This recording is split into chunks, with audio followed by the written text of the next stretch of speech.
Good afternoon, Miss Analu. Yes, ma'am. Okay, Analu, can you tell me about yourself? I'm Analu Montejo, 27 years of age. I'm a single mother, and I have two daughters, ma'am. Okay, I have a few questions for you to answer, so let's start. Why do you want to work as a maid? I want to work as a maid because of financial problems, ma'am. Why you choose Malaysia when there is a lot of other country? I choose Malaysia because it's near in the Philippines, ma'am. How are you qualified for this job? I am qualified for this job because I'm hardworking, responsible, and trustworthy, ma'am. May I know what is your education level is? High school graduate, ma'am. What is your recent working experience? Close clerk, ma'am. Have you worked abroad before? No, ma'am. Do you have experience of taking care of baby? Yes, ma'am. And whose baby you are taking care of? My two daughters, ma'am. Okay, what about elder or older people? Do you have experience? I have taken care of my mom when she meets accident, ma'am. Okay, so how old is your mother at that time? 40, ma'am. Okay, do you have any other special skills? Washing clothes, cleaning the house, and cooking, ma'am. Okay, are you willing to learn new skills?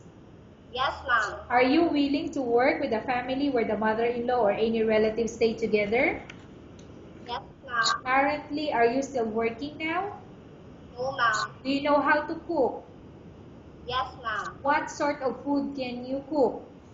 Filipino food, ma'am. Can you please tell me what Filipino food that you can cook? Adobo and pancit, ma'am. Are you aware that you will have to do washing, cleaning, ironing, and cooking? Yes, ma'am. From all the house chores or household work such as cleaning, washing, ironing, and cooking, which do you like most? Cleaning the house, ma'am. If ever you were selected to work in Malaysia, who will take care of your kids? My mother, ma'am. You are not allowed to use handphone during working hours. Yes, ma'am. You are only allowed to use handphone after you finish all the works and when going to bed. Yes, ma'am. You are strictly needed to surrender the handphone to your employer in the morning, and your employer will return back to you once you're going to bed. Yes, ma'am. If ever your employer finds out that you're abusing your handphone and it's affected your work performance, your employer will confiscate your handphone and you're not allowed to hold it anymore. Instead, Yes, your ma'am. employer will allow you to call to your family 3 times in a month. You're only allowed to bring normal phone and you're not allowed to bring smartphone. Are you agreed for the terms and condition? Yes, Are you agreed to the rules and regulation for the handphone? yes, ma'am. How many years is the contract as you agreed and understand? 2 years. Can you describe for me your ethics or your attitude? I am trustworthy, hardworking, and diligent, ma'am, and also responsible. Okay. How can you assure to us that you will work hard in Malaysia? I can assure you that I will work hard in Malaysia, ma'am, and I will obey the rules and regulations of the employer, ma'am. Can you promise not to use the telephone without the permission of your employer? Yes, ma'am. Can you promise not to put on makeup but to dress properly while work? Yes, ma'am. Can you promise not to invite friends and relatives without the consent of your employer? Yes, Can you promise not to ask for advance salary from your employer under any circumstances? yes, ma'am. Do you really understand of the rules and regulation of the agency? Yes, ma'am. Do you pay any placement fee for you to come to Malaysia to work as a maid? No, ma'am. Do you have any history of sickness, example breast cancer or any other illness? No, ma'am. Do you suffer from any skin diseases, allergy, or physical defect?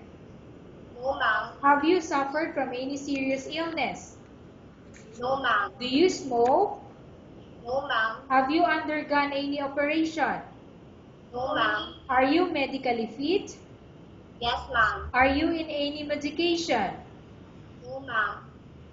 Are you allergic with any food? No, ma'am. Are you prepared to work for the employer of any race? Yes, ma'am. Are you prepared to eat the type of food taken by your employer? Yes, ma'am. Are you afraid of being left alone in the house? No, ma'am. Are you afraid of dogs or other pets? No, ma'am. Can you promise to work according to instruction from your employer? Yes, ma'am. Do you have any immediate family working in Malaysia? No, ma'am. Okay, Miss Analu, we have finished our question section. Let's go to case study. I have a case study for you and I want you to answer me truthfully. Upon arrival in Malaysia within 6 months, if ever any of your family members pass away, what will you do? Will you continue to work till finish your contract or you will go back? I will finish my contract, ma'am. Tell us about yourself and why do you want to work in Malaysia as domestic helper? I am Ana Lumontejo, and I am a hardworking and trustworthy and responsible person, ma'am. Okay, Miss Analu, what do you want to tell to your employer who watching your video? Ma'am or sir, please choose me as your maid because I am hardworking, trustworthy, responsible person. Okay, thank you very much, Miss Analu. We will update your agency if there's any selection made by the employer.